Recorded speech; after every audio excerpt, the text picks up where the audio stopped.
আসসালামু আলাইকুম। ঈদ মুবারক সবাইকে। ঈদ প্রতি বছর দুইটা আসে, একটা রোজা ঈদ, একটা কোরবানি ঈদ। আপনি কি কখনো চিন্তা করে দেখছেন প্রতি ঈদে আমাদের দেশে কত মা আর কত বাবার বুক খালি হয়? যদি বাবা হন তাহলে বুঝবেন আপনার সন্তান যদি আপনাকে ছেড়ে চলে যায় কষ্টটা কিরকম। আমি এখন বুঝি তাই বলতেছি। প্রতি ঈদে কিন্তু শত শত মানুষ, আমাদের দেশে শত শত মানুষ মারা যায় রোড অ্যাক্সিডেন্টে, রাজা প্রাণ, মানে অ্যাক্সিডেন্টের কথা বলছি। হসপিটালে তো মারা যায় হিসাবের বাইরে, এটা আলাদা। কুরবান মারামারি করে মারা যায়, কুরবানি দিতে মারা যায়, বাড়িতে যাওয়ার সময় মারা যায়, রোড অ্যাক্সিডেন্টে বেশি মারা যায়। আমি এটার কথা বলতেছি। ঈদ মুবারক এই কারণে বললাম শুভ হোক। ঈদ কিন্তু আপনি দুইটা পাবেন বছরে যদি বাচ্চা থাকেন।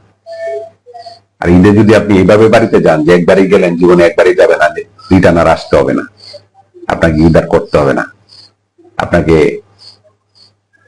মানে একবারই গেলেন আর আসার দরকার নেই, এইভাবে যায়েন না। কারণ আপনি তো মরে বাঁচে যাবেন। যাদেরকে আপনি রেখে যাচ্ছেন, আপনার বাবা, আপনার মা, আপনার সন্তান, আপনার স্ত্রী, অথবা আপনার ওয়াইফ, আপনার হাজবেন্ড, তার জীবিত থাকা অবস্থায় কিন্তু মারা যাবে। কারণ আপনজন হারানোর কষ্ট যার হারাইছে সে জানে। আপনারা প্রত্যেকেই হয়তো বা খুব কাছের আপনজন যদি হারায় থাকেন তাহলে আপনি বুঝবেন যে কি জিনিস। ঈদ যাত্রা শুভ হোক। অপ্রয়োজনীয় যদি না যাওয়ার এবিলিটি না থাকে, ভালোভাবে যদি সুস্থভাবে যাওয়ার এবিলিটি না থাকে, ঈদে না যান, ঈদের পরে যান, অথবা ঈদের আগে যান। এমন ভাবে যায় না যে এরপরের বার জীবনে ঈদ করতে পারবেন না। কারণ একটা দুর্ঘটনা সারা জীবনের কান্না, শুধু আপনার নাম, টোটাল পরিবারের।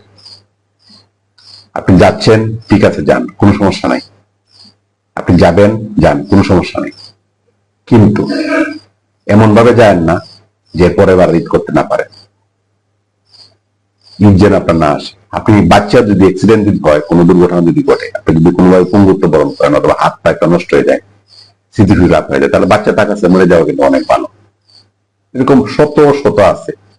এই যে আপনার ঈদের যাত্রা শুরু হয়েছিল, পঙ্গু হাসপাতালের সামনে যান, আসতেছে ইমার্জেন্সিতে আপনি টাল পরিমাণে যাচ্ছে, মানে ট্রাক অ্যাক্সিডেন্ট, বাস গাড়ি অ্যাক্সিডেন্ট, মানে এমনিতে হয় ঈদের সময় যা হয়, মানে শুধু আনন্দ করার জন্য হয়, ব্যালেন্স হারা হইলে হয়, অ্যাক্সিডেন্টে হয়। সাধারণত মোটর সাইকেল অ্যাক্সিডেন্ট, বাচ্চা বাচ্চা ছেলে, 15-16 বছর, 18 বছর, 20 বছরের মধ্যে ছেলেগুলা, এগুলা মনে করেন ওরা তো কিছুই জানে না। গাড়ি পাইছে, মনে করেন 160 সিসি গাড়ি টান দিচ্ছে, তার তো সেন্স নাই। কারণ মনে হয় যে অ্যাক্সিডেন্ট হলে কি হবে সে তো জানে না, সে তার তো অ্যাক্সিডেন্ট হয় নাই, প্র্যাকটিক্যাল অভিজ্ঞতা নাই, আর কষ্টটা সে বুঝবেও না। ফার্স্ট টাইম তার এটা। একটা অ্যাক্সিডেন্ট হলে সে বুঝতো যে জীবন কি জিনিস, একটা অ্যাক্সিডেন্টে মানুষের জীবন কোথায় যায়, কোথায় গিয়ে বদলায়, কোথায় কি হয় না হয়। ঠিক আছে? তো সবার কাছে একটা অনুরোধ থাকবে, একটা দুর্ঘটনা সারা জীবনের কান্না। ঈদ কিন্তু বছরে দুইবার আসে, এবার না যাইতে পারলে পরে যাইতে পারবেন। খুব সাবধানে যাবেন বাড়িতে গেলে, খুব প্রয়োজন না হলে না যান। যে যে জায়গায় আছে সেই জায়গায় ঈদ করেন, পরে রাস্তা খালি হইলে তারপরে আবার যান। অথবা যদি যান, খুব সাবধানে যাবেন, আরামে যাবেন। ঈদের দিন ধরেন আপনি ঈদ শুরু হবে 13 তারিখ অফিস হওয়ার পর, 13 থেকে 14 তারিখ বন্ধ, 15 তারিখ বন্ধ, 16 তারিখ বন্ধ, 17 তারিখ বন্ধ, 17 তারিখে 18 তারিখও সরকারি ছুটি, 19 তারিখ কিন্তু সরকারি খোলা, কিন্তু অনেকেই থাকবে। ঠিক আছে? এটা কিন্তু এ করবে তো, যাইতে পারলাম না, ঈদে যাইতে পারলাম না, মা বাবা কষ্ট পাবে। বিষয়টা এরকম, কষ্ট পাওয়ার কিছু নাই। আপনি যদি একবারে না যাইতে পারেন, রাস্তায় থেকে যান, তাহলে কষ্টটা কেমন বাড়বে। এই যে মা বাবা আবেগটা ডাইলে দিয়েন না। হ্যাঁ, মা বাবা খুব কষ্ট পাবে, বউ খুব কষ্ট পাবে, ছেলে খুব কষ্ট পাবে। একবারে আস্তে আস্তে যাওয়া ভালো। একবারে যদি মনে না যেতে পারেন, তাহলে বিষয়টা কেমন দেখে, এটা মাথায় রাখবেন। এটা গেল প্রথম, এটা গেল প্রথম। দ্বিতীয় কথা হচ্ছে, যারা বাড়িতে যাবেন, হ্যাঁ, যারা বাগদাদের ফ্ল্যাট আছে, নিজের বাসা ভাড়া আছে, না বাড়িতে যাবেন, টাকা পয়সা কিন্তু অনেক থাকে। অনেকে কিন্তু ঈদের সময় ফকির পায়। স্বর্ণ অলঙ্কার বাসায় যদি থাকে, তাহলে অন্য কোনো আত্মীয় স্বজনের বাসায় রেখে যান। বাসায় এসে কিন্তু খালি পাবেন, তাহলে ঈদের আনন্দ যেটা, সেটা কিন্তু আর কখনো থাকবে না। আমরা টিভিতে নিউজ দেখি। স্বর্ণ নিজ দায়িত্বে রেখে যান, অথবা ঈদের যদি এরকম হয় না যান, একজন বিশ্বস্ত লোক থাকেন, নাহলে স্বর্ণ সাথে করে নিয়ে যান, অথবা বিশ্বস্ত লোকের কাছে রেখে যান স্বর্ণ অলঙ্কার, টাকা পয়সা। এবং যাওয়ার সময় পানির লাইন, গ্যাসের লাইন, হ্যাঁ, কারেন্টের লাইন এবং মেইন গেটের দরজা ভালো করে লাগাই দেবেন। পানির লাইন গুলো সব অফ করে রেখে দেবেন। ঠিক আছে? কারণ আপনি যাওয়ার পরে যদি আবার এরকম পানি করে বাইসে যায়, সোসাইটির বাসায় আগুন লাগে, তাহলে কিন্তু আপনি শেষ।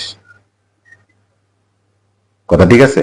আমার অভিজ্ঞতা থেকে বলছি, ঈদের সময় সাধারণত সবার ঈদ কিন্তু ঈদের মতো হয় না। কারো অর্থনৈতিক দুর্ঘটনা হয়, কারো শারীরিক দুর্ঘটনা হয়, কারো সামাজিক হয়, হ্যাঁ, অনেকের অনেক দুর্ঘটনা হয়, সবার কিন্তু ঈদ শুভ হয় না। তো সবার জন্য আমি শুভকামনা করি, সবার ঈদটা যেন শুভ হয়, সবার ঈদ যেন ভালো হয়। শুভকামনা। ঈদ মোবারক সবাইকে। আমার জন্য দোয়া করবেন, আমি সবার জন্য দোয়া করি। সালামু আলাইকুম।